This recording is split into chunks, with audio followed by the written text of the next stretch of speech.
नमस्कार दोस्तों, आपका एक बार फिर से स्वागत है हमारे YouTube चैनल के अंदर। और आज की इस वीडियो के अंदर हम लोग बात करने वाले हैं राजस्थान पॉलिटी की बहुत ही ज़्यादा इंपॉर्टेंट टॉपिक के बारे में, जिसका नाम है मुख्य सचिव। और यहाँ से 2-3 क्वेश्चन एग्जाम में आते ही हैं, तो यहाँ से भी क्वेश्चन आता है। ये बहुत ही शॉर्ट टॉपिक है, लेकिन क्वेश्चन यहाँ से ज़्यादा नहीं है, सिर्फ 10 से 15 क्वेश्चन यहाँ से बन सकते हैं। तो वो आप देख लो फटाफट मेरे साथ में ना।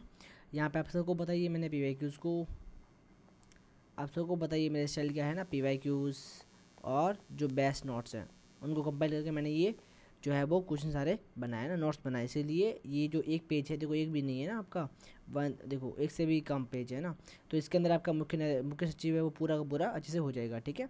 तो फटाफट इस वीडियो को एंड तक देखिए, सिर्फ 10 से 15 मिनट का वीडियो होगा, ज़्यादा कुछ है नहीं इसमें ना। तो चलिए स्टार्ट करते हैं। सो हमारा जो राज्य प्रशासन है, तो राज्य प्रशासन तंत्र के शीर्ष पर जो होते हैं वो होता है शासन सचिवालय। और शासन सचिवालय का जो मुखिया होता है वो कौन होता है? आपका मुख्य सचिव। तो ये आपको बताना चाहिए। शासन सचिवालय का है अपने जयपुर के अंदर है, और उसका मुख्य कौन है? मुख्य सचिव।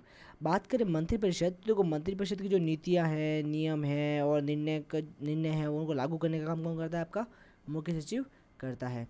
फिर हम बात करें मुख्य सचिव के बारे में, तो देखो इसकी नियुक्ति जो है वो हमारे CM करते हैं, ठीक है। और ये CM के प्लेजर पर काम करते हैं, ठीक है ना। जब तक CM चाहते हैं तब तक ये पद पे है। जब CM इनको हटाएंगे तो ये हट भी जाएंगे, ठीक है ना। ये 60 साल तक काम करते हैं। 60 साल के बाद में इनका रिटायरमेंट हो जाता है, ठीक है। ये IAS का वरिष्ठतम अधिकारी होता है, ठीक है। मंत्रिपरिषद और जो इसकी उप समितियाँ होती है उन सब का सचिव होता है, ठीक है। तो अगर उनकी बैठक में बैठेगा तो सब बैठक का सचिव कौन होगा? आपके मुख्य सचिव होंगे, ठीक है। फिर बात करें, देखो ये अवशिष्ट वसीयतदार होता है। यहाँ से क्वेश्चन आया हुआ है कि भाई अवशिष्ट वसीयतदार का मतलब क्या है? तो अवशिष्ट वसीयतदार का मतलब होता है कि किसी सचिव को आवंटित जो किया गया कार्य है, ठीक है, वो अपने इसको बोलते हैं चीफ सेक्रेटरी, ठीक है ना। मुख्य सचिव को इंग्लिश में क्या बोलते हैं? थोड़ा सा यहाँ पे ध्यान रखना भाई गाइस, रेड कलर ही है ये, यस। इसको इंग्लिश में बोलते हैं चीफ सेक्रेटरी, है ना।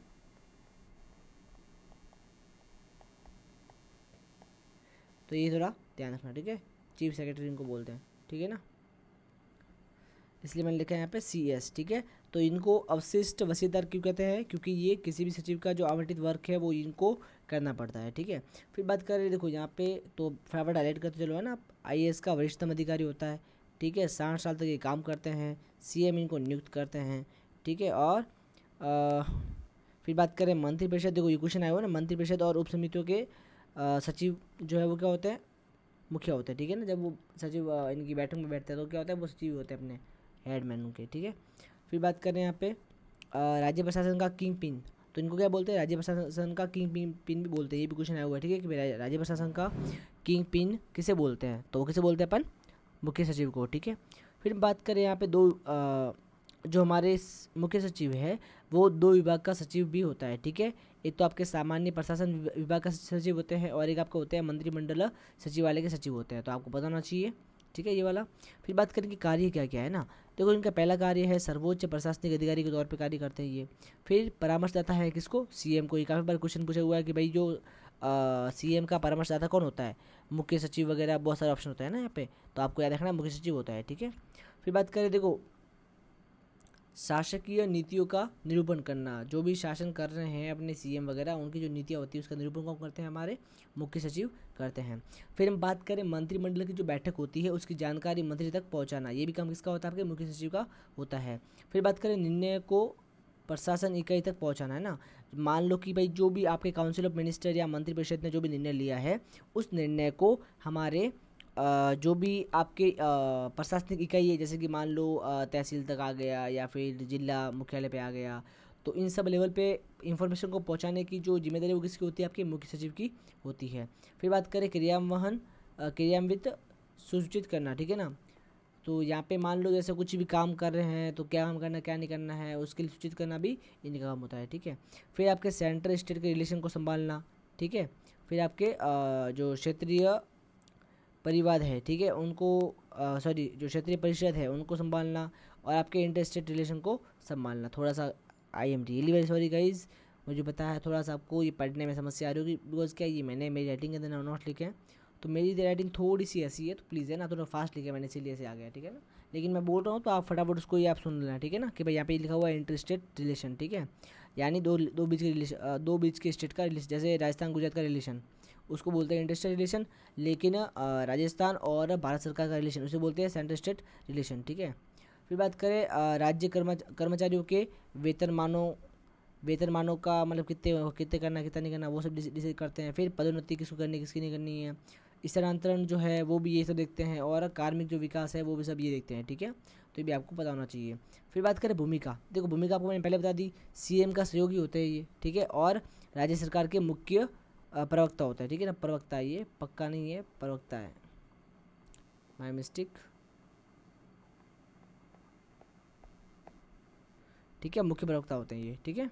फिर बात करें शासन सचिवालय की, तो देखो जो हमारा शासन सचिवालय है, तो यहाँ पे शासन सचिवालय का नाभि केंद्र कौन होते हैं, आपके मुख्य सचिव होते हैं, ठीक है।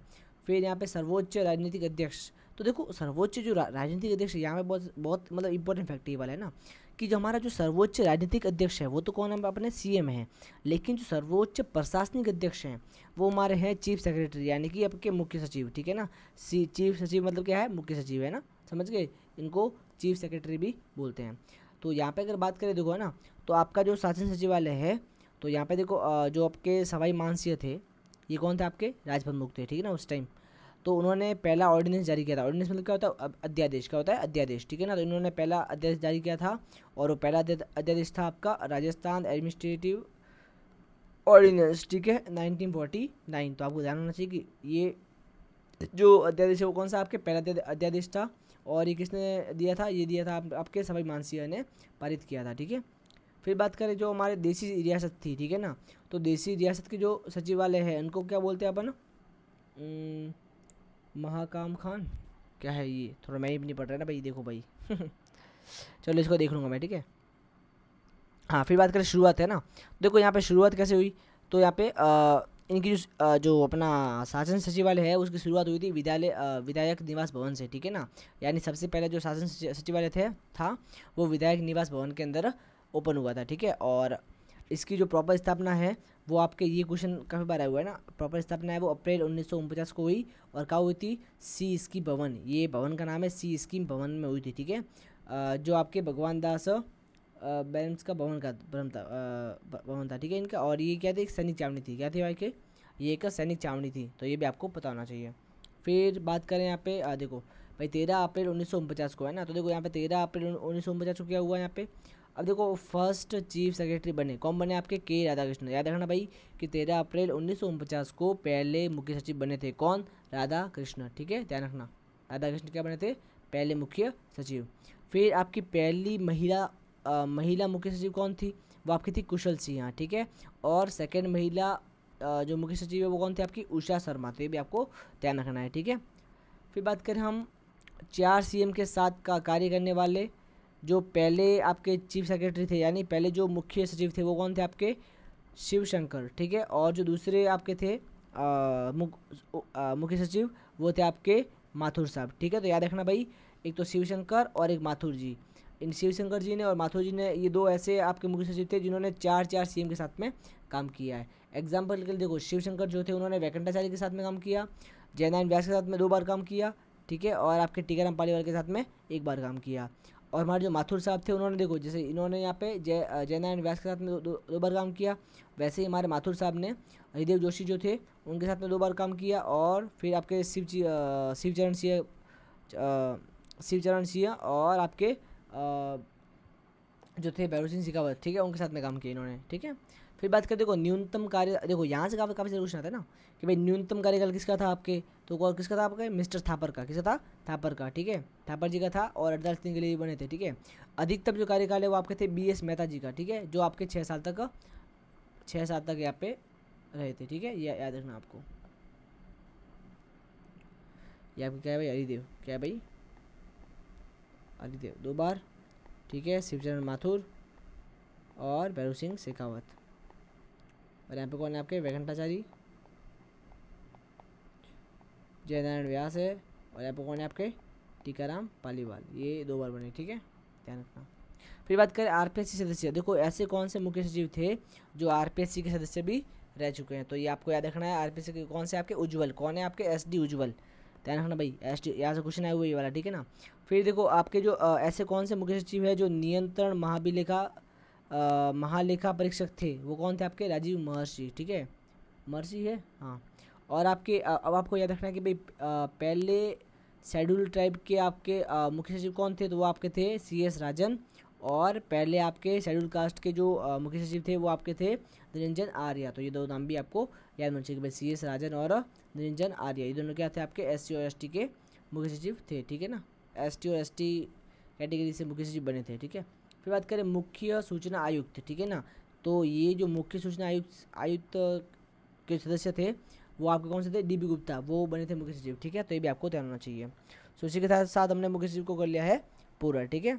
एक बार क्विक रिवीजन कर लेते हैं, ठीक है। याद रखना भाई, शासन सचिवालय होता है अपने राजस्थान के अंदर, ठीक है। उसका मुख्य कौन होता है आपके, मुख्य होता है आपके मुख्य सचिव, ठीक है। पीठ का इसकी जयपुर के अंदर है, ठीक है। फिर नीति नियम निर्णय को लागू कौन करता है, आपके मुख्य सचिव लागू करते हैं। इनकी रिटायरमेंट की एज क्या है, 60 ईयर, ठीक है। अपॉइंट कौन करता है, नियुक्त कौन करता है, आपका CM करते हैं। वरिष्ठ अधिकारी होता है IAS का, ठीक है। मंत्रिपरिषद और आपके जो उप समिति है उसको, उसमें क्या, उसका सचिव कौन होते हैं, ये होते हैं, ठीक है। फिर आपके अवशिष्ट वसीयतदार होते हैं, ठीक है ना। क्यों होता है, क्योंकि ये सचिव किसी भी सचिव को जो आवंटित कार्य है वो इनको करना होता है, तो ये इसलिए अवशिष्ट वसीयतदार भी कहलाते हैं, ठीक है। फिर बात करें देखो राज्य प्रशासन का जो किंग पिन है वो इनको बोलते हैं, ठीक है। और फिर देखो यहाँ पे दो विभाग का सचिव भी होता है ना, यानी देखो सामान्य प्रशासन विभाग का और मंत्री सचिवालय, इन दोनों का सचिव कौन होता है, आपके मुख्य सचिव होता है, ठीक है। फिर देखो यहाँ पे कार्य क्या है, तो देखो सर्वोच्च प्रशासनिक अधिकारी, ठीक है, परामर्शदाता CM का। फिर शासकीय नीतियों का निरूपण करना, मंत्रिमंडल की बैठक की जानकारी मंत्री तक पहुँचाना, ठीक है। फिर बात करें central state relation, industrial relation और क्षेत्रीय परिषद की देखरेख करना। फिर आपके राज्य कर्मचारियों के वेतन को देखना है ना, पदोन्नति देखना, स्थानांतरण और कार्मिक विकास को भी ये सब ध्यान रखते हैं, ठीक है। बात करें भूमिका क्या है, तो देखो CM का सहयोगी और दूसरा क्या है, राज्य सरकार के मुख्य प्रवक्ता होते हैं ये, ठीक है। ध्यान रखना, राज्य सरकार के मुख्य प्रवक्ता कौन होते हैं आपके, वो होते हैं मुख्य सचिव, ठीक है। बात करें शासन सचिवालय, ठीक है। देखो यहाँ पे ये क्या है, नाभिक केंद्र, ये क्या है भाई, राज्य सरकार का नाभिक केंद्र है, ठीक है ना। अब यहाँ पे देखो आपको पता होना चाहिए, सर्वोच्च राजनीतिक अध्यक्ष कौन होता है, आपका CM होता है, लेकिन सर्वोच्च प्रशासनिक अध्यक्ष कौन होता है, आपका चीफ सेक्रेटरी या फिर मुख्य सचिव, ठीक है। यहाँ पर देखो जो पहला ऑर्डिनेंस है वो आपके सवाई मानसिंह ने जारी किया था, और राजस्थान वो ऑर्डिनेंस था आपका राजस्थान एडमिनिस्ट्रेटिव ऑर्डिनेंस, ठीक है, 1949, ये किसने जारी किया था, आपके सवाई मानसिंह ने किया था, ठीक है। फिर यहाँ पे अब देखो जो शासन सचिवालय उसकी शुरुआत जो है वो विधायक निवास भवन से स्टार्ट होती है, ठीक है। और यहाँ पे देखो अप्रैल 1949 को सी स्कीम भवन के अंदर यहाँ पे शुरुआत की गई थी, है ना, अपने शासन सचिवालय को स्थापित किया गया था यहाँ पे, ठीक है। फिर हम बात करें यहाँ पे 13 अप्रैल 1949 को, देखो 13 अप्रैल 1949 को यहाँ पे पहले अपने जो अपने थे ना मुख्य सचिव, वो कौन थे आपके, राधाकृष्णन बने, ठीक है। पहली वुमेन कौन थी आपकी, कुशल सिंह, और पहले सेकंड वुमेन कौन थी आपकी, उषा शर्मा। तो ये यहाँ से क्वेश्चन आए हुए, ठीक है, ध्यान रखना भाई। फिर बात करें ऐसे कौन से CM है जो 4 CM के साथ, ऐसे कौन से मुख्य सचिव है जो 4 CM के साथ काम कर चुके हैं, तो आपके हैं, एक तो है आपके शिवशंकर, एक आपके माथुर साहब, ठीक है, ध्यान रखना। फिर बात करें न्यूनतम कार्यकाल किसका था, वो आपके था थापर जी का, और अधिकतम किसका था, आपके मेहता जी का, ठीक है। ये 48 दिन और ये 6 ईयर, ठीक है।